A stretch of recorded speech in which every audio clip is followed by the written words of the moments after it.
നാമം മഹത്വപ്പെടുമാറാകട്ടെ.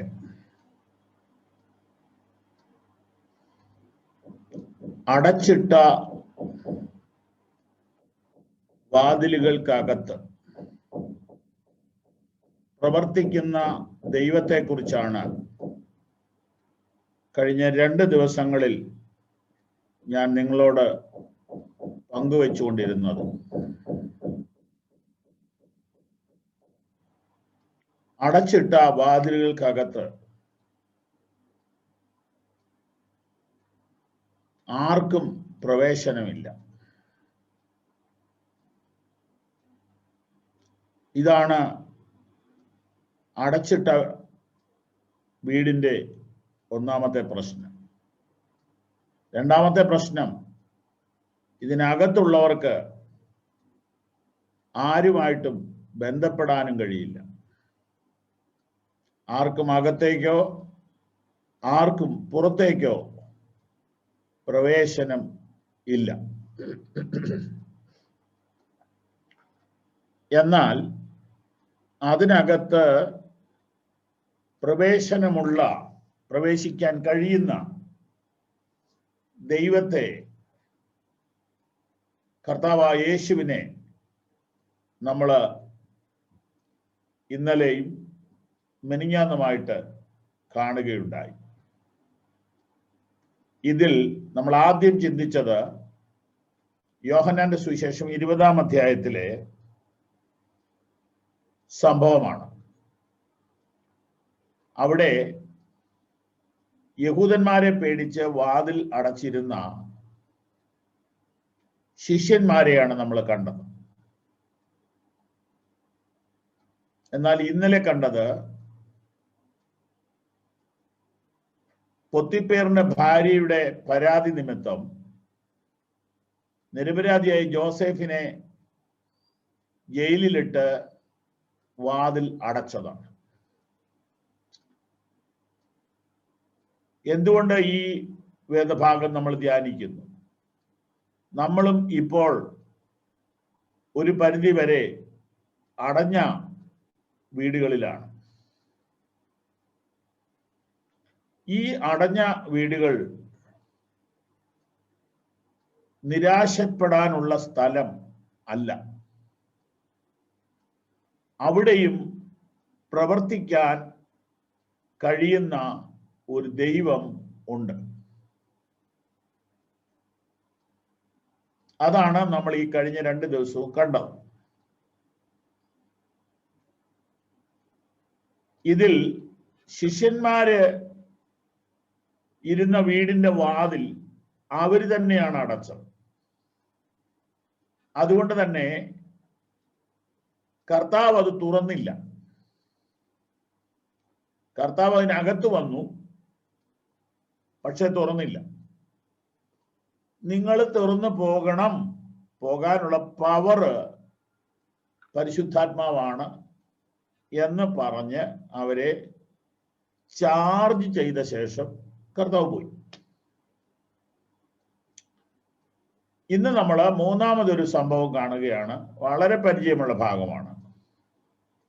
അത് അപ്പോസ്തല പ്രവൃത്തികൾ 16-ാം അധ്യായമാണ്.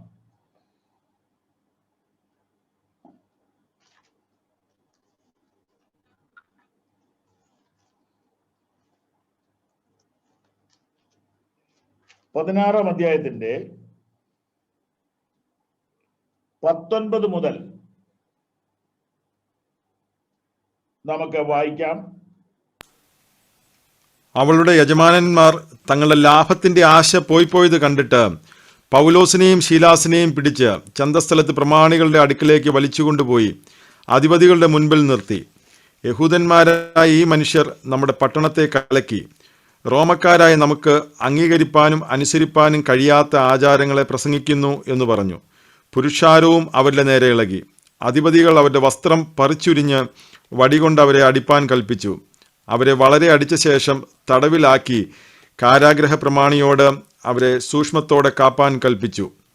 അവൻ ഇങ്ങനെയുള്ള കൽപ്പന കിട്ടുകയാൽ അവരെ അകത്തെ തടവിലാക്കി അവരുടെ കാൽ ആമത്തിലിട്ട് പൂട്ടി. അർദ്ധരാത്രിക്ക് പൗലോസും ശീലാസും പ്രാർത്ഥിച്ച് ദൈവത്തെ പാടി സ്തുതിച്ചു. തടവുകാർ ശ്രദ്ധിച്ചുകൊണ്ടിരുന്നു. പെട്ടെന്ന് വലിയൊരു ഭൂകമ്പം ഉണ്ടായി. കാരാഗ്രഹത്തിന്റെ അടിസ്ഥാനം കുലുങ്ങി, വാതിലൊക്കെയും തുറന്നുപോയി. എല്ലാവരുടെയും ചങ്ങല അഴിഞ്ഞു വീണു. നമുക്ക് ഈ വേദഭാഗത്തു നിന്ന് ഇന്ന് പകലിൽ ഒരു ദൈവിക സന്ദേശത്തിന് വേണ്ടി പ്രാർത്ഥനയോടുകൂടെ ശ്രദ്ധിക്കാം.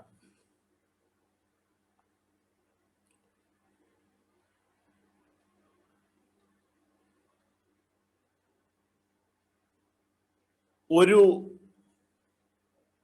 ദർശനത്തിന്റെ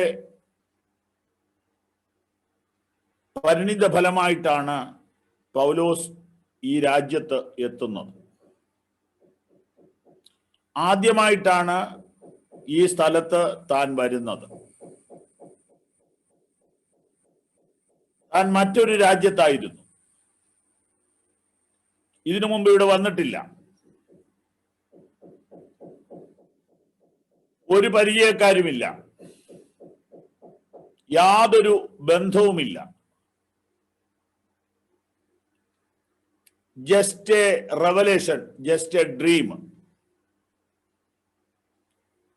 ഒരു ദർശനം കണ്ടിട്ട് വരികയാണ്. ആ ദർശനം എഴുതിയിരിക്കുന്നത് 16-ാം അധ്യായത്തിന്റെ 6 മുതൽ 10 വരെയുള്ള വാക്യത്തിലാണ്. ഇതൊക്കെ ഒരു ആത്മീക കാര്യങ്ങളാണ്. ആത്മീകമായിട്ടേ മനസ്സിലാവുള്ളൂ.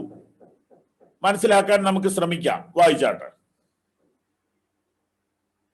16-ന്റെ 6 മുതൽ 10 വരെ. അവർ ആസയിൽ വചനം പ്രസംഗിക്കരുതെന്ന് പരിശുദ്ധാത്മാവ് വിലക്കുകയാൽ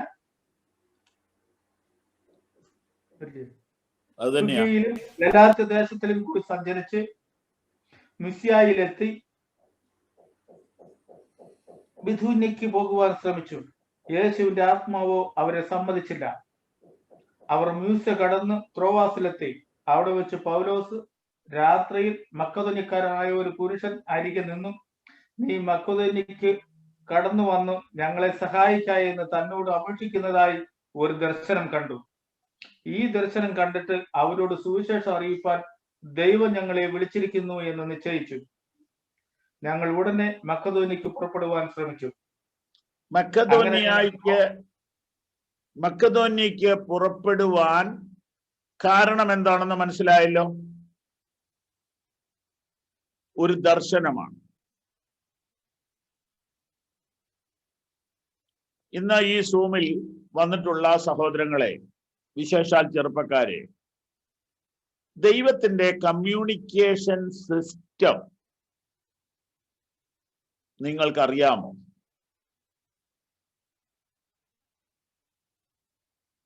അറിയാൻ ആഗ്രഹമുണ്ടോ? പ്രാർത്ഥനയോടെ അതിലേക്ക് ആദ്യത്തെ ചില മിനിറ്റുകളൊന്ന് മനസ്സ് തിരിച്ചാട്ട്. ദൈവം വ്യക്തികളോട് ഇന്ന് ഇടപെടുമോ, സംസാരിക്കുമോ? എങ്ങനെ സംസാരിക്കും?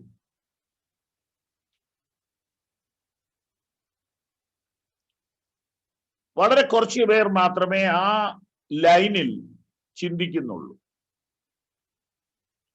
ദൈവത്തിന്റെ ആശയവിനിമയ സംവിധാനം, ദൈവത്തിന്റെ കമ്മ്യൂണിക്കേഷൻ സിസ്റ്റം നമ്മളെല്ലാം ധരിച്ചു വെച്ചിരിക്കുന്നത് അത് വലിയ വലിയ പ്രവാചകന്മാർക്ക് മാത്രമുള്ളതാണ്. എന്നിട്ട് പ്രവാചകന്മാർ നമ്മളോട് സംസാരിക്കും. നമുക്കൊരാവശ്യം വന്നാൽ, നമുക്കൊരു ദൈവശബ്ദം ആവശ്യമായി വരുമ്പോൾ നമ്മൾ പ്രവാചകന്മാരെ സമീപിക്കുക.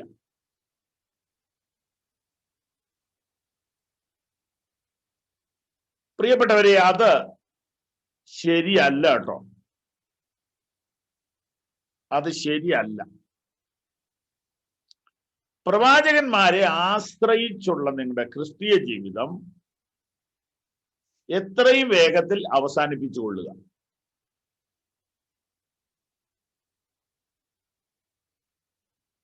എന്തുകൊണ്ടെന്നാൽ ഇക്കാലത്ത് ദൈവം തന്റെ പരിശുദ്ധാത്മാവിനെ നമ്മുടെ ഉള്ളിൽ തന്നിരിക്കുകയാണ്.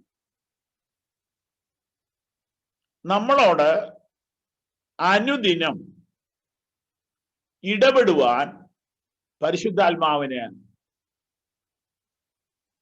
ഇഷ്ടമാണ്, സന്തോഷമാണ്, താല്പര്യമാണ്. പക്ഷേ ഞാൻ നിങ്ങളെ ഉത്സാഹിപ്പിക്കുകയാണ്.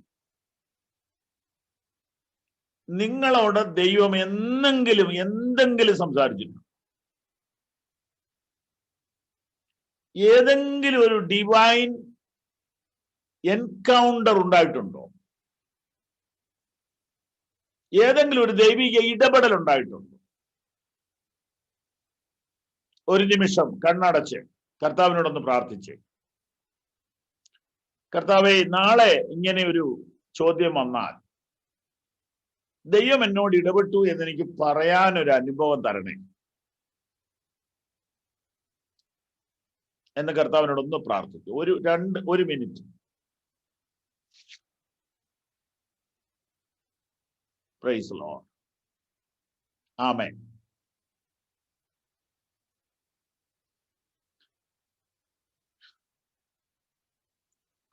നമുക്ക് പരിചയമുള്ള ഒരു സംഭവമുണ്ട്. ശമൂയേൽ ബാലൻ യഹോവയുടെ ആലയത്തിൽ ചെന്ന് കിടക്കുന്നു. രാത്രിയിൽ ഒരു ശബ്ദം കേൾക്കുന്നു. ശമൂയേലേ എന്ന് വിളിക്കുക. ഞെട്ടി ഉണർന്നു. ഒരു വലിയ ദേവാലയത്തിനകത്ത് ആകെ 2 മനുഷ്യ പ്രാണികളെ ഉള്ളൂ. ഒന്ന് വയസ്സായ ഒരു പുരോഹിതൻ, 2 ശമൂവേൽ. പുരോഹിതന്റെ മക്കള് കാണും, പക്ഷെ അവിടെ കാണുകയില്ല. ശമൂവേൽ ഓടിച്ചെന്ന ഈ വയസ്സായ അപ്പച്ചനെ വിളിച്ചു. ഒന്ന് മനസ്സിൽ ചിന്തിച്ചേ, ഭയങ്കര ബുദ്ധിമുട്ട് പിടിച്ചൊരു കാര്യമായിരുന്നു ഈ പ്രായമുള്ളവരെ ഉറക്കത്തിൽ നിന്ന് വിളിച്ചുണർത്തുക എന്ന് പറഞ്ഞ. വിളിച്ചപ്പോൾ അദ്ദേഹം പറഞ്ഞു, മോനെ, ഞാൻ വിളിച്ചില്ലല്ലോ, പോയി കിടന്നോളൂ. അവൻ പോയി കിടന്നു. അവന്റെ അമ്മ നിർബന്ധിച്ച് ഇവിടെ കൊണ്ടാക്കിയതാ. സൺഡേ സ്കൂളിൽ പോലും പഠിച്ചിട്ടില്ല.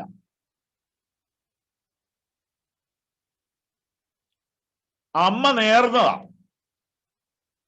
മോൻ നേർന്നിട്ടില്ല, അമ്മ നേർന്നതാ. നിങ്ങള് ഇത് കഴിഞ്ഞിട്ട് വായിക്കണം. 1 ശമൂവേൽ 3:1 മുതൽ പിന്നെ വായിച്ചാൽ മതി.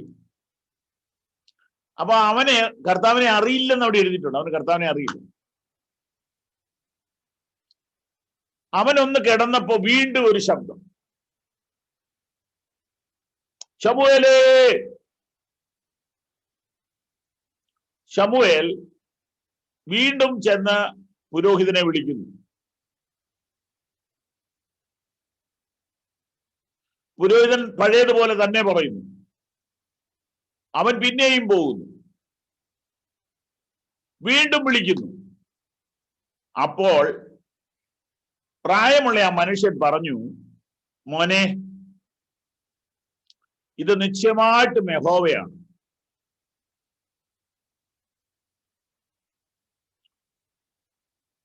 അതുകൊണ്ട് നീ ഇങ്ങനെ പറയണം, യഹോവേ, അരുളി ചെയ്യണമേ, അടിയൻ കേൾക്കാം.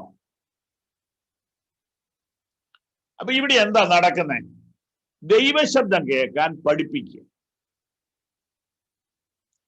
ഏലി പുരോഹിതനിൽ അനേക കുറ്റങ്ങളും കുറവുകളും നമ്മൾ കാണുന്നുണ്ടെങ്കിലും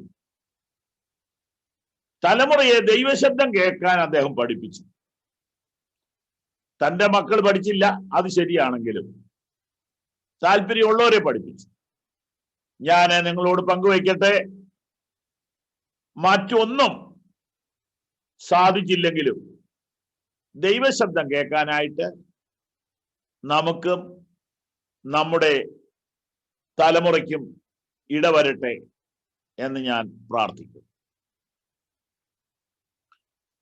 ശമൂവേൽ അതുപോലെ തന്നെ ദൈവത്തമ്പുരാനോട് സംസാരിച്ചു. ദൈവം ശമൂവേലിനോട് കുറെ നേരം വർത്തമാനം പറഞ്ഞു. ഓക്കെ,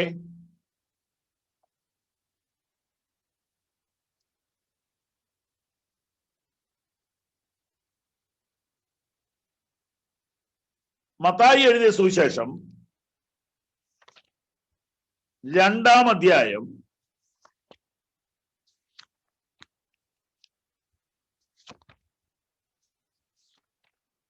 അതിന്റെ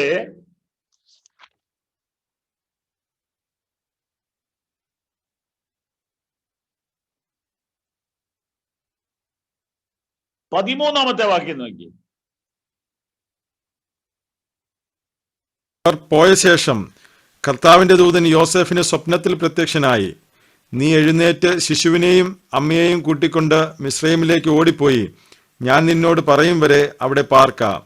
ഹേരോദാവ് ശിശുവിനെ നശിപ്പിക്കേണ്ടതിന് അവനെ അന്വേഷിപ്പാൻ ഭാവിക്കുന്നു എന്ന് പറഞ്ഞു. സ്തോത്രം. ഇവിടെ ഇതാ മറ്റൊരു രീതിയിൽ ദൈവം ഇടപെടുന്നു. സ്വപ്നമാണ്. മറ്റേത് ഓഡിബിൾ ആയിരുന്നു, നേരിട്ട് വിളിക്കുകയായിരുന്നു. ഉറക്കത്തിൽ ഉറക്കത്തിൽ കേട്ടെങ്കിലും സംസാരിച്ചത് ഉണർന്നിരിക്കുമ്പോഴാണ് അല്ലേ. ശമൂവേലിനോട് വിളിച്ചെഴുന്നേൽപ്പിച്ചു ഉണർത്തി ശമൂവേൽ പ്രതികരിച്ച ശേഷമാ സംസാരിച്ചു. പക്ഷെ ഇവിടെ ജോസഫിനോട് എങ്ങനെയാ സംസാരിച്ചത്? ജോസഫ് കംപ്ലീറ്റ് ഉറക്കമാണ്, കൂർക്കം വലിച്ചുറങ്ങും.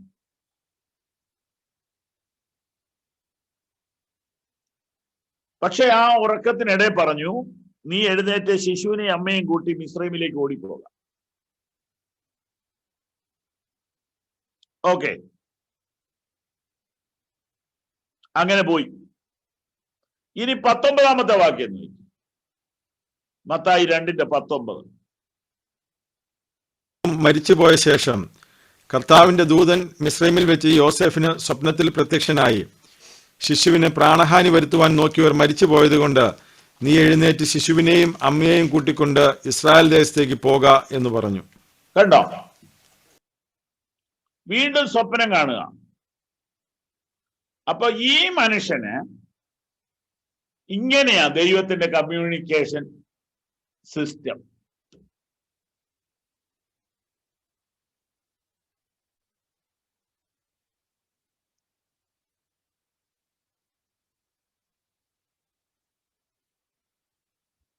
മത്തായി സുവിശേഷം 1-ാം അധ്യായം 20-ാം വാക്യം നോക്കി. 1:20.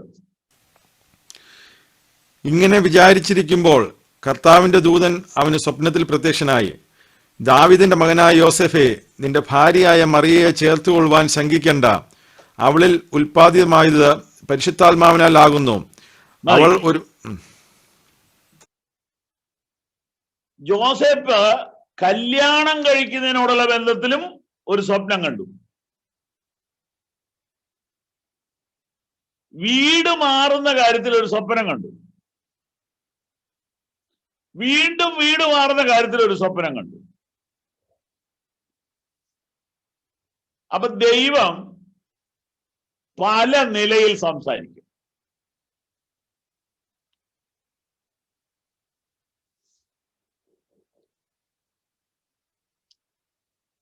പഴയ നിയമത്തിലെ ജോസഫിനോട് ദൈവം സംസാരിച്ചത് നമുക്കറിയാം. അത് സ്വപ്നം മാത്രമേ ഉള്ളൂ, അർത്ഥം പിടികിട്ടിയില്ല. ചെറുപ്പത്തിൽ 2-3 സ്വപ്നങ്ങൾ കണ്ടു, അർത്ഥം അത്ര വ്യക്തമല്ലായിരുന്നു. പക്ഷെ കുറെ കാലം കഴിഞ്ഞപ്പോ അതിന്റെ അർത്ഥവും അതിന്റെ അനുഭവവും തനിക്കുണ്ടായി. അത് ഇന്നലെ നമ്മൾ കണ്ടതാണ് ആ കാര്യം. ഇന്ന് നമ്മളിപ്പോ ആരംഭത്തിൽ ഒരു ചെറിയ ചിന്ത, ദൈവശബ്ദം കേട്ട് ജീവിക്കാനായിട്ട് ഓരോരുത്തർക്കും ഒരു പരിശീലനവും പ്രാപ്തിയും ഉണ്ടാകണം എന്ന് ആഗ്രഹിച്ചു പറയുകയാണ്. അങ്ങനെയൊരു വഴി, അങ്ങനെയൊരു പാത ലഭിക്കേണ്ടതിന് കർത്താവിനോട് നമുക്കൊന്ന് അടുത്തു വരാം. പുതിയ നിയമത്തിന്റെ പേജുകളിലേക്ക് വരുമ്പോൾ നമ്മോട് സംസാരിക്കുന്നത് പരിശുദ്ധാത്മാവാണ്. അപ്പോസ്തല പ്രവൃത്തികൾ 10-ാം അധ്യായം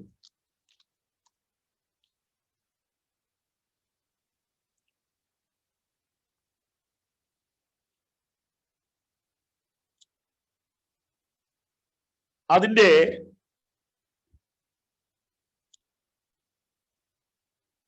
1 മുതൽ 8 വരെയുള്ള വാക്യങ്ങളിൽ ഒരു രക്ഷിക്കപ്പെടാത്ത മനുഷ്യനോട് ദൈവം ദർശനത്തിൽ ഇടപെടുന്നു. 9 മുതൽ 16 വരെയുള്ള വാക്യത്തിൽ ഒരു പാസ്റ്ററോട് ദൈവം ദർശനത്തിൽ ഇടപെടുന്നു. അപ്പൊ നമ്മുടെ ധാരണ മാറ്റണം. പാസ്റ്റർമാർക്ക് മാത്രമേ ഇത് ലഭിക്കത്തുള്ളൂ എന്ന് ചിന്തിക്കണ്ട. ദൈവം മനുഷ്യരോട് ഇടപെടുന്നവനാണ്. പത്രോസിന് ഒന്നും മനസ്സിലായില്ല, ഒരു ദർശനം മാത്രം കിട്ടി. വാക്യം 17 വായിക്കുമ്പോൾ ഈ കണ്ട ദർശനം എന്തായിരിക്കും എന്ന് പത്രോസ് ഉള്ളിൽ ചഞ്ചലിച്ചു കൊണ്ടിരുന്നു. അപ്പൊ കണ്ടെങ്കിലും പിടികിട്ടിയില്ല. ദൈവത്തിന്റെ ഇടപെടലുകൾക്ക് ഇങ്ങനെയും ഒരു വശമുണ്ട്. ചിലപ്പോൾ നമുക്ക് കൺഫ്യൂഷൻ വരാം. ദൈവമാണോ എന്നോട് ഇടപെട്ടത്? ദൈവം ഇടപെട്ടതാണോ? ദൈവം എന്നോട് ഇടപെട്ടതാണോ?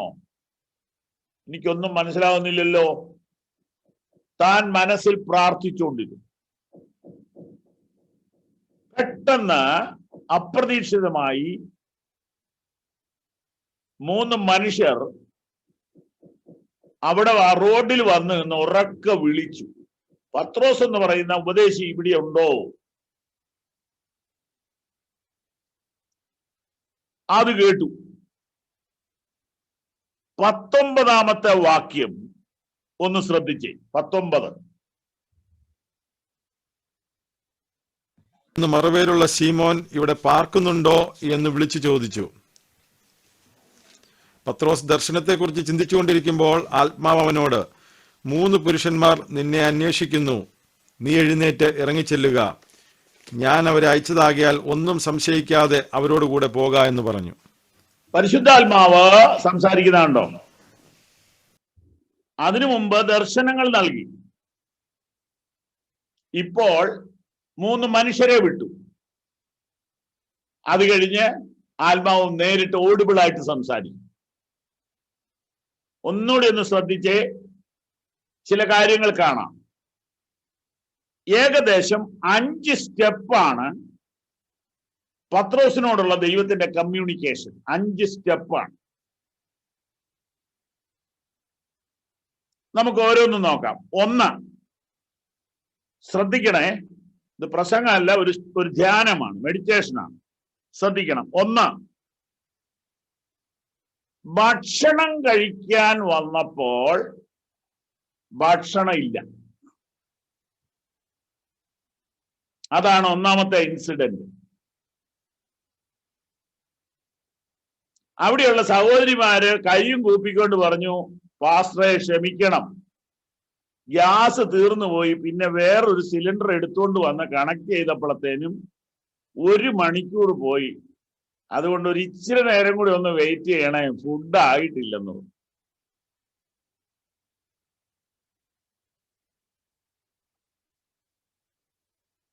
അന്ന് ഗ്യാസ് കണക്ഷൻ ഉണ്ടോ എന്നൊന്നും ചിന്തിച്ച് സമയം കളയണ്ട. ഫുഡ് വൈകി എന്ന് പറഞ്ഞു അല്ലേ? പത്രോസ് ആരാന്നറിയാവോ? അന്ന് ഇന്റർനാഷണൽ പ്രസിഡന്റാ സഭയുടെ. ഒറ്റ യോഗത്തിന് 3000 പേരൊക്കെ സ്നാനപ്പെടുത്തുന്ന ആളാ. പുള്ളിക്കാരനൊക്കെ ഒരു ഭക്ഷണം കഴിക്കാൻ വരുമ്പം ഭക്ഷണം ആയിട്ടില്ലെന്നൊക്കെ പറഞ്ഞാൽ ശരിക്കും ദേഷ്യം വരും. അപ്പൊ ഈ ഫുഡിന്റെ ചുമതല വഹിക്കുന്ന സഹോദരിമാരെ സസ്പെൻഡ് ചെയ്യാനുള്ള പവർ ഉണ്ട് പുള്ളിക്ക്. പക്ഷേ പുള്ളി ആ സമയത്ത് എന്ത് ചെയ്തെന്നറിയാവോ? എന്നാ ഇച്ചിരി നേരം പ്രാർത്ഥിക്കാം. കേട്ടോ? അങ്ങനെ പ്രാർത്ഥിച്ചുകൊണ്ടിരിക്കുമ്പോൾ ഒരു വിവശത വന്നു. അത് 10-ാം അധ്യായത്തിൽ അത് ക്ലിയർ ആയിട്ട് കിട്ടത്തില്ല. 11-ാം അധ്യായത്തിൽ അത് എഴുതിയിട്ടുണ്ട്. അവിടെ എഴുതിയിരിക്കുന്നത് ഞാൻ പ്രാർത്ഥിക്കുമ്പോൾ ഒരു വിവശത വന്നു എന്നാണ്. 11:5. ഞാൻ യോപ്പ പട്ടണത്തിൽ പ്രാർത്ഥിച്ചുകൊണ്ടിരിക്കുമ്പോൾ വിവശതയിൽ ഒരു ദർശനം കണ്ടു. മതി ആകാശ് മതി മതി മതി മതി. അപ്പൊ ഭക്ഷണം വൈകിയപ്പം പുള്ളി എന്നെ തീരുമാനിച്ചു, വഴക്കുണ്ടാക്കാൻ പോകണ്ട, ഇച്ചിരി നേരം പ്രാർത്ഥിക്കാം. ഇത് ഈ സഹോദരന്മാരെന്ന് പറയുന്ന ഡിപ്പാർട്ട്മെന്റ് ഇത് ശ്രദ്ധിക്കുന്നത് നല്ലതാണ്. ഭക്ഷണം വൈകിയ ഉടനെ വീട്ടിൽ കിടന്ന് വഴക്കുണ്ടാക്കാതെ 10 മിനിറ്റ് പ്രാർത്ഥിക്കാൻ ദൈവം തന്നെ അവസരാന്ന് ഓർത്തോണം. സഹോദരിമാർക്കൊരു ആശ്വാസമായില്ലേ?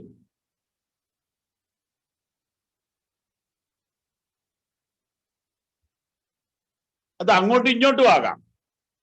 ഏതെങ്കിലും കാര്യത്തിൽ ഒരു ഡിലേ വന്നാൽ അതൊരു പ്രോബ്ലം ആക്കുകയാണോ അതൊരു പ്രെയർ ആക്കുകയാണോ?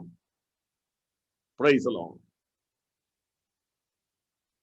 ഏതെങ്കിലും വിഷയത്തിൽ ഏതെങ്കിലും സാഹചര്യത്തിൽ ഒരു ഒരു ഒരു ബുദ്ധിമുട്ട് നേരിട്ടാൽ, ഒരു ഡിലേ വന്നാൽ, ഒരു ഡിഫിക്കൽറ്റി ഉണ്ടായാൽ അതൊരു പ്രോബ്ലം ആക്കുകയാണോ അതൊരു പ്രെയർ ആക്കുകയാണോ? ദൈവശബ്ദം കേൾക്കണമെങ്കിൽ ഇങ്ങനെ വേണം. അല്ലാതെ ദൈവം ഫോൺ വിളിച്ചൊന്നും സംസാരിക്കുകയല്ല. പ്രശ്നങ്ങളിലൂടെയാണ് ദൈവം സംസാരിക്കുന്നത്, പ്രോബ്ലത്തിലൂടെയാണ് ദൈവം സംസാരിക്കുന്നത്, പ്രതിസന്ധികളിലൂടെയാണ് ദൈവം സംസാരിക്കുന്നത്, പ്രശ്നങ്ങളിലൂടെയാണ് ദൈവം സംസാരിക്കുന്നത്.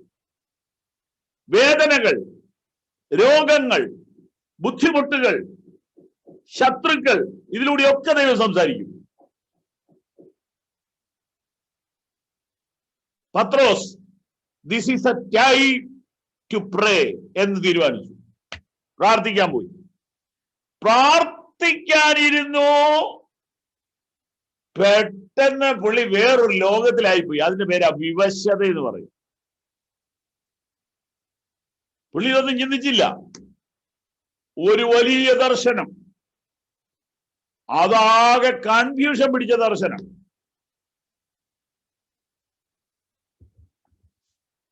ഉറക്കത്തിൽ നിന്ന് എഴുന്നേറ്റ് ഇങ്ങനെ വിഷമിച്ചിരിക്കുക. എന്തോ ദൈവമേ ഈ കണ്ടത്, എനിക്കൊന്നും മനസ്സിലാവുന്നില്ലല്ലോ. ദൈവം സംസാരിക്കുക, ദൈവം സംസാരിക്കാൻ പോവുക. പെട്ടെന്ന് ഇതാ 2-3 പേര് താഴെ ഒന്ന് വിളിക്കുന്നു, ഇവിടെയുണ്ടോ പത്രോസ്?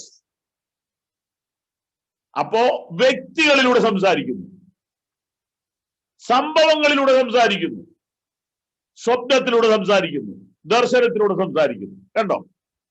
ഇപ്പൊ പത്രോസിന്റെ ജീവിതത്തിൽ ഒന്നാമത്തെ സ്റ്റെപ്പ് ഫുഡ് വൈകി, രണ്ടാമത്തെ സ്റ്റെപ്പ് വിവശതയുണ്ടായി, ദർശനം കിട്ടി, മൂന്നാമത്തെ സ്റ്റെപ്പ് താൻ ഈ വിഷയത്തിന് വേണ്ടി ചിന്തിച്ച് പ്രാർത്ഥിച്ചു ചില മിനിറ്റുകൾ. വാക്യം 17 കണ്ടതാ. മൂന്നാമത്തെ സ്റ്റെപ്പ്. നാലാമത്തെ സ്റ്റെപ്പ് 3 പുരുഷന്മാർ വന്ന് വിളിച്ചു. അഞ്ചാമത്തെ സ്റ്റെപ്പ് പരിശുദ്ധാത്മാവ് ഓഡിബിളായിട്ട് സംസാരിച്ചു. കണ്ടോ? ഈ ആദ്യത്തെ 4 എണ്ണം ശാന്തമായിട്ട് കൈകാര്യം ചെയ്തത് കൊണ്ടാണ് അഞ്ചാമത്തേത് കേൾക്കാൻ പറ്റിയത്. ഇപ്പൊ മനസ്സിലായോ? ഇങ്ങനെ ഒരു ആത്മീക വഴിയിൽ നമ്മൾ മുന്നേറാനായിട്ട് ഈ കോവിഡ് കാലത്ത് കൂടുതൽ അവസരം ദൈവം തരികയാണ്. നമ്മുടെ ചെറിയ കാര്യമാണേലും നമ്മൾ ഒന്ന് പ്രാർത്ഥിക്കണം. ഇരുന്ന് കൂടുതൽ നേരം ഇരിക്കണ്ട. പിന്നെ നടക്കുമ്പോഴെല്ലാം അതിങ്ങനെ സ്തോത്രം കർത്താവേ, ആ വിഷയത്തിൽ എനിക്കൊരു മറുപടി തരണം, സ്തോത്രം, ഇങ്ങനെ പ്രാർത്ഥിക്കണം. ഇന്നിപ്പോൾ അബുദാബിയിൽ നിന്ന് ഒരു സഹോദരി വിളിച്ചു, എനിക്കൊരു 5 മിനിറ്റ് തരാവോ എന്ന് ചോദിച്ച് കരയുക. ഞാൻ പറഞ്ഞു 5 മിനിറ്റ് ആണെങ്കിൽ കുഴപ്പമില്ലെന്ന് പറഞ്ഞു. 15 മിനിറ്റ് ആയിട്ടും എന്നെ കൊണ്ടൊരു വാക്ക് മിണ്ടിച്ചില്ല. 15 മിനിറ്റ് ആയപ്പോ ഞാൻ ഇടയിൽ കയറി, ക്യാൻ യു സ്റ്റോപ്പ് പ്ലീസ് എന്ന് ചോദിച്ചു. അപ്പൊ നിർത്തി. സിസ്റ്റർ, ഇങ്ങനെ പോയാൽ എനിക്കിപ്പോ ഒരു മീറ്റിങ്ങിന് പോണം, അത് നടക്കത്തില്ല. അതുകൊണ്ട് ഇനി ഞാൻ അങ്ങ് പറയാം. ഞാൻ ഇങ്ങനെ ഒത്തിരി കേസുകൾ കേട്ടോണ്ടിരിക്കുന്ന ആളായതുകൊണ്ട് സിസ്റ്റർ പറഞ്ഞുകൊണ്ട് വരുന്ന കാര്യം എനിക്ക് മനസ്സിലായി. ഞാൻ ഇതിനൊരു പരിഹാരം പറയാം. പരിഹാരം പറഞ്ഞാൽ ചെയ്യാവോ? ഓ, ചെയ്യാം. ഒന്ന്, നിങ്ങളുടെ ആ അനുസരണം കെട്ട മകനെ ഒന്നുകൂടെ സ്നേഹിക്കുക. ഒരു ചെറുക്കനോട് വീട് വിട്ട് പൊക്കോളാൻ പറഞ്ഞ് ചിരിക്കുക. നേരെ ഞാൻ പറയുന്നത് അവനെ കെട്ടിപ്പിടിച്ചൊരു ഉമ്മ കൊടുക്കാൻ.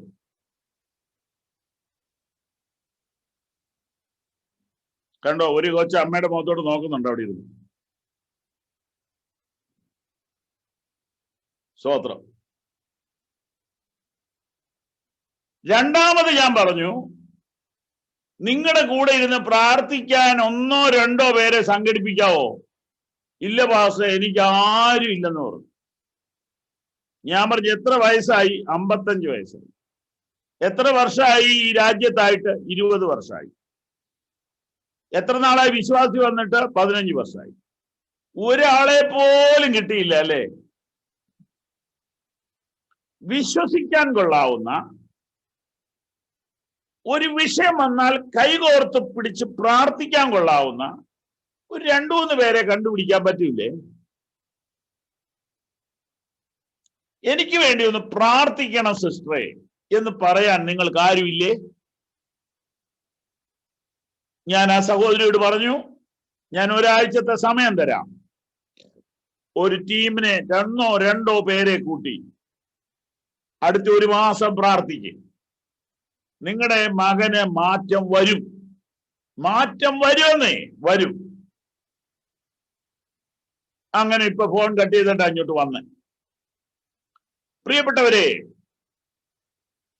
ദൈവത്തിന്റെ ഇടപെടൽ വേണമെങ്കിൽ നമ്മൾ തന്നെ പ്രാർത്ഥിക്കണം കേട്ടോ. ഇവിടെ പള്ളിയിലൊക്കെ എഴുതി വെച്ചിട്ടുണ്ട്, വിശുദ്ധ ഔസേപ്പ് പുണ്യാളാ ഞങ്ങൾക്ക് വേണ്ടി പ്രാർത്ഥിച്ചോണേ. നമ്മൾ എഴുതി വെച്ചിട്ടില്ല, നമ്മൾ സാക്ഷി പറയും, പാസ്റ്ററെ ഞങ്ങൾക്ക് വേണ്ടി പ്രാർത്ഥിച്ചോണേ.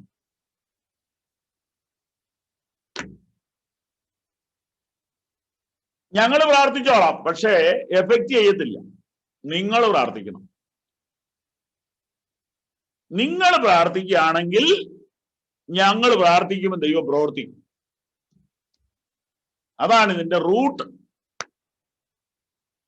അപ്പോ ഇനിയും തൊട്ട്, ഇന്ന് തൊട്ട് ചെറിയ കാര്യമാണേലും പ്രാർത്ഥിക്കണം.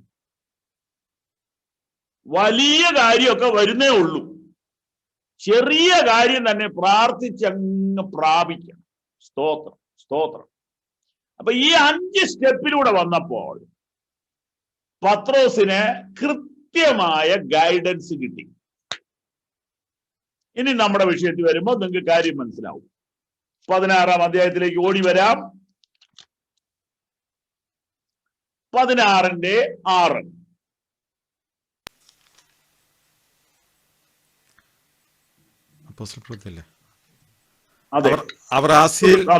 അവർ ആസ്യയിൽ വചനം പ്രസംഗിക്കരുതെന്ന് പരിശുദ്ധാത്മാവ് വിലക്കുകയാൽ ഫ്രുഗ്യയിലും ഗലാത്യ ദേശത്തിലും കൂടി സഞ്ചരിച്ച് മൂസയിലെത്തി ബിഥുന്യയ്ക്ക് പോകുവാൻ ശ്രമിച്ചു. യേശുവിന്റെ ആത്മാവോ അവരെ സമ്മതിച്ചില്ല. അവർ മൂസ്യ കടന്ന് ത്രോവാസിലെത്തി. അവിടെ വെച്ച് പൗലോസ് രാത്രിയിൽ മക്കദോന്യക്കാരനായ ഒരു പുരുഷൻ അരികെ നിന്ന്, നീ മക്കദോന്യയ്ക്ക് കടന്നു വന്ന് ഞങ്ങളെ സഹായിക്ക എന്ന് തന്നോട് അപേക്ഷ.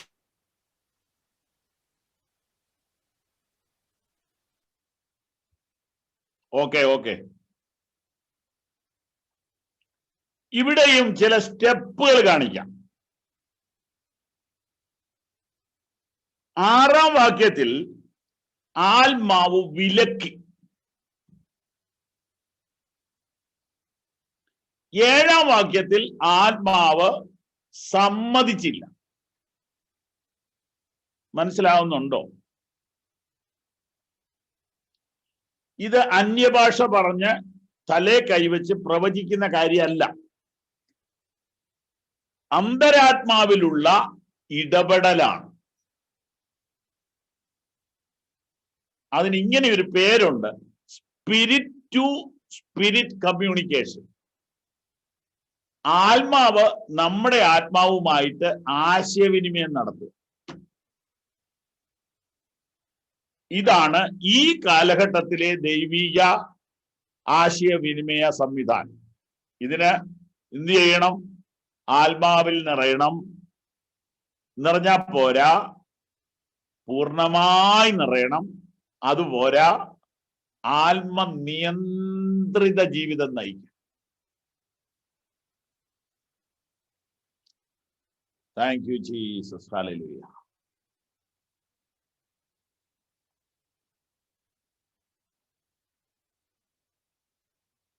അപ്പോ വിലക്കി. എങ്ങനെയാ വിലക്കിയേ? വെറുതെ വായിക്കാതെ ഇത് വായിക്കുമ്പോ ഒന്നും ചോദിക്കുക കർത്താവിനോട്, എങ്ങനെയാ വിലക്കിയേ? ആത്മാവിലാണ് ആ വിലക്ക് വന്നത്. ഉടനെ അതിന്റെ തൊട്ടടുത്ത സ്ഥലത്തോട്ട് പോകാമെന്ന് വെച്ചപ്പോൾ ആത്മാവ് സമ്മതിച്ചില്ല. അപ്പോൾ അദ്ദേഹം എന്ത് ചെയ്തു? രാത്രിയിൽ പ്രാർത്ഥിച്ചു. അതവിടെ എഴുതിയിട്ടില്ലെങ്കിലും അത് സത്യമായിട്ടും അത് തന്നെയാണ്. 3-ാമത്തെ സ്റ്റെപ്പ് പ്രയറാണ്. പുള്ളി രാത്രി മുഴുവൻ ഇരുന്ന് പ്രാർത്ഥിച്ചു, എന്റെ ദൈവമേ, ഇങ്ങനെ വിലക്ക് വന്ന എന്താ? ഒരു കാര്യത്തിന് ബ്ലോക്ക് വരുമ്പോ നമ്മൾ എന്നാ ചെയ്യണ്ടേ? നമ്മൾ പ്രാർത്ഥിക്കണമെന്നേ. നമ്മൾ ഉടനെ അടുത്ത ഡോറെ പോയി ഇടിക്കുകയല്ല ചെയ്യണ്ടേ. ഒരു തടസ്സം ഒരു കാര്യത്തിന് കണ്ടാ മുട്ടുകുത്തണമെന്നേ, കുറച്ച് സമയം നിൽക്കണമെന്നേ. അപ്പോ നിങ്ങൾ ചെറുപ്പക്കാരത് പരിശീലിക്കണം. അപ്പോ ഒരു വലിയൊരു അത്ഭുതകരമായ അനുഭവമായിരിക്കും അത്. ദൈവം എനിക്ക് വേണ്ടി വഴി തുറന്നു എന്ന് തിരിച്ചറിയാൻ പറ്റും. ഓക്കെ, അപ്പോ ദർശനം കണ്ടു. ആ ദർശനത്തിനൊരു അർത്ഥം പൗലോസിന്റെ മനസ്സിൽ പ്രകാശിച്ചു. ആ പ്രകാശനമാണ് 10-ാം വാക്യം.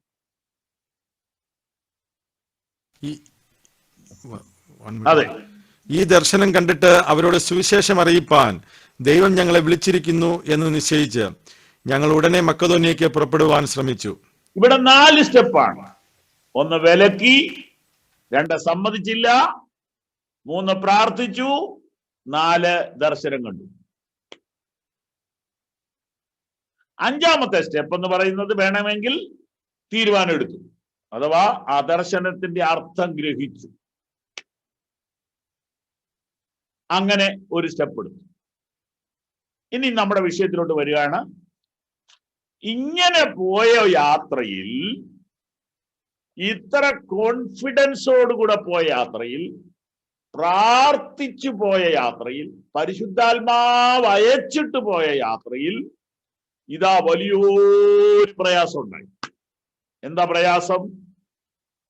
അത് നിങ്ങൾ വായിച്ചപ്പോൾ കണ്ടതാണ്.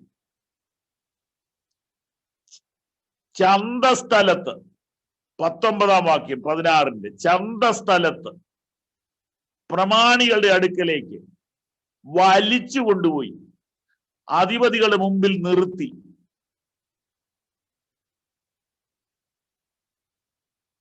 വസ്ത്രം പറിച്ചുരിഞ്ഞ് കോലുകൊണ്ട് അടിച്ചു. ഒത്തിരി അടിച്ചു. 23-ാം വാക്യം, വളരെ അടിച്ചു. എന്നിട്ട്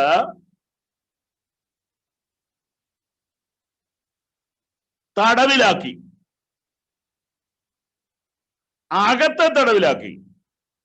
കാല് ലോക്ക് ചെയ്തു.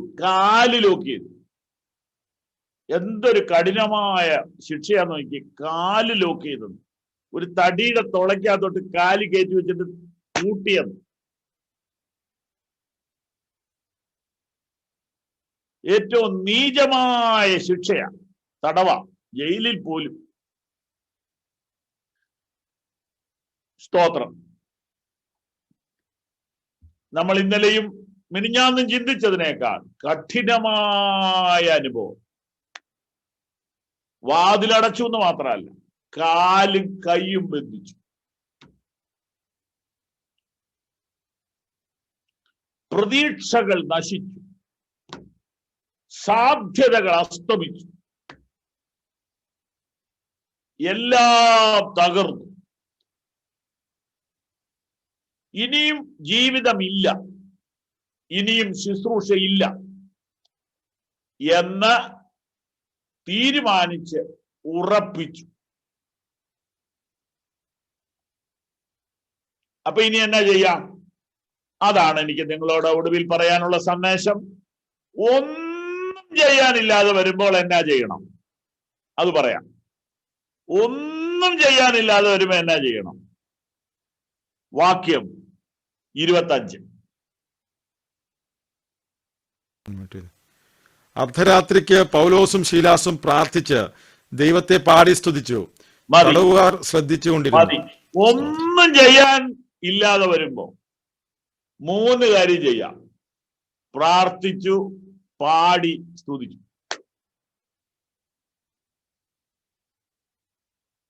ഇൻസ്ട്രുമെന്റ്സ് ഒന്നും ഉപയോഗിക്കാനൊന്നും പറ്റിയല്ല, മൊത്തം ലോക്ക് ചെയ്തിട്ടിരിക്കുക, അതൊന്നും ഇല്ല അവിടെ. പക്ഷെ പ്രാർത്ഥിക്കുന്നതിന് എന്നാണ് തടസ്സം? പ്രാർത്ഥിച്ചു. രണ്ടാമത്തെ കാര്യം പാടി. മൂന്നാമത്തെ കാര്യം സ്തുതിച്ചു. Praying, singing and worshipping. ഒന്നും ചെയ്യാനില്ലാതെ വരുമ്പോൾ ചെയ്യാവുന്ന 3 കാര്യം: പ്രാർത്ഥിക്കുക, പാടുക, സ്തുതിക്കുക. പ്രാർത്ഥിക്കുക, പാടുക, സ്തുതിക്കുക. പ്രാർത്ഥിക്കുക, പാടുക, സ്തുതിക്കുക. എവിടെ വെച്ചാണേലും ഒരു നിവൃത്തിയില്ലേ, പതുക്കെ പാടിയാൽ മതി. മനസ്സിൽ പാട്ട് പാടിക്കണം. പ്രയാസങ്ങളുടെ നടുവിൽ ദൈവം തരുന്ന ഗാനങ്ങൾ ഇങ്ങനെ പാടണം. എന്നിട്ട് സ്തുതിക്കണം. Praise and worship, praise and worship. Pray, praise, worship. Pray, praise, worship. വാതിലടയുമ്പോൾ, ഒന്നും ചെയ്യാനില്ലാതെ വരുമ്പോൾ, എല്ലാം ലോക്കാവുമ്പോൾ വിശ്വാസികൾക്ക് 3 കാര്യം ചെയ്യാൻ പറ്റും: പ്രാർത്ഥിക്കാം, പാടാം, സ്തുതിക്കാം. ചർച്ച് ഹോൾ അടഞ്ഞോട്ടെന്നേ, സാരമില്ല.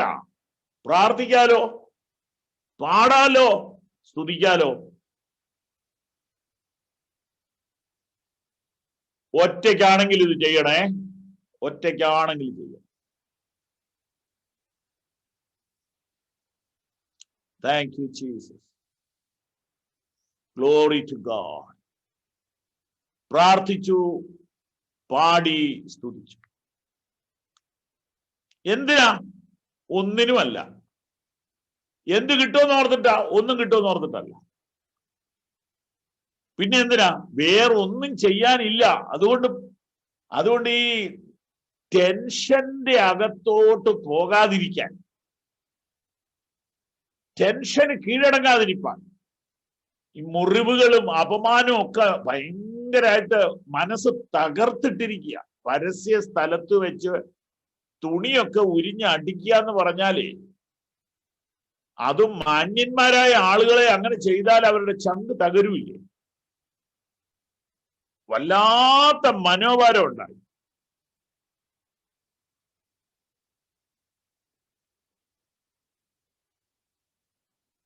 ഈ സമയത്ത് മിണ്ടാതിരുന്നാൽ ഈ മനപ്രയാസം കൂടും. മനപ്രയാസം കൂടിയാൽ വേറെന്തെങ്കിലും കുഴപ്പങ്ങൾ ഉണ്ടാവും. അത് കാരണം ഇങ്ങനെ അതും ഇതും പറഞ്ഞ് ചിന്തിച്ച് തല പുകഞ്ഞ് നശിക്കേണ്ട, നമുക്ക് പ്രാർത്ഥിക്കാമെന്ന് പറഞ്ഞ് അങ്ങ് തുടങ്ങി. പ്രാർത്ഥിച്ചു തുടങ്ങിയപ്പോ ഒരു അന്തരീക്ഷം കിട്ടി, ഉടനെ പാടാൻ തുടങ്ങി. അപ്പൊ വീണ്ടും ഒരു ആത്മശക്തി വന്നു, അപ്പൊ അങ്ങ് സ്തുതിക്കാൻ തുടങ്ങി. എന്റെ അഭിപ്രായം ഞാൻ പറയാം, അന്യഭാഷയിൽ സ്തുതിക്കാൻ തുടങ്ങി. എന്റെ ബോധ്യം അങ്ങനെ തന്നെയാണ്. പ്രാർത്ഥിച്ചു, പാടി, സ്തുതിച്ചു. ആത്മശക്തിയാൽ നിറഞ്ഞ് അവർ ദൈവത്തെ സ്തുതിച്ചു. ജയിലിനകത്ത് പെട്ടെന്ന് അവിടെ എഴുതിയിരിക്കുന്നത്, പെട്ടെന്ന് വലിയൊരു ഭൂകമ്പം ഉണ്ടായി. Hallelujah, hallelujah, hallelujah. ദൈവത്തിന് ഏത് അടഞ്ഞ വാതിലിലും പ്രവർത്തിക്കാൻ കഴിയും, ഏത് ബന്ധനത്തിലും പ്രവർത്തിക്കാൻ കഴിയും, ഏത് ചങ്ങലയും തകർക്കാൻ കഴിയും, ഏത് ഇരുട്ടിലും പ്രവർത്തിക്കാൻ കഴിയും, ഏത് അസാധ്യങ്ങളിലും പ്രവർത്തിക്കാൻ കഴിയും. Hallelujah, hallelujah, hallelujah. കൈകൾ ഉയർത്തി ദൈവത്തിന് മഹത്വം കൊടുത്ത. ഹല്ലേലൂയ. ഒന്നും ചെയ്യാനില്ലാതെ വരുമ്പോൾ ചെയ്യാവുന്ന 3 കാര്യങ്ങൾ: പ്രാർത്ഥിക്കുക, പാടുക, സ്തുതിക്കുക. വേറൊന്നും ചെയ്യാനില്ല. ഞാൻ നിങ്ങളോട് ദൈവത്തിന്റെ ആത്മാവിൽ പറയുന്നു, നിങ്ങൾക്ക് ചെയ്യാവുന്നത് നിങ്ങൾ ചെയ്യുക. നിങ്ങൾക്ക് ചെയ്യാൻ കഴിയാത്തത് ദൈവം ചെയ്യും. Price the Lord. നിങ്ങൾക്ക് ആ ജയിൽ തുറക്കാൻ പറ്റില്ല, കാലിലെ ചങ്ങല അഴിക്കാൻ പറ്റൂല, ആ കേസ് ഒത്തുതീർപ്പാക്കാൻ പറ്റൂല, ആ കേസ് ക്യാൻസൽ ചെയ്യാൻ പറ്റൂല, നിങ്ങൾക്കൊന്നും പറ്റൂല. നിങ്ങൾക്ക് പറ്റുന്നത് നിങ്ങൾ ചെയ്യണം.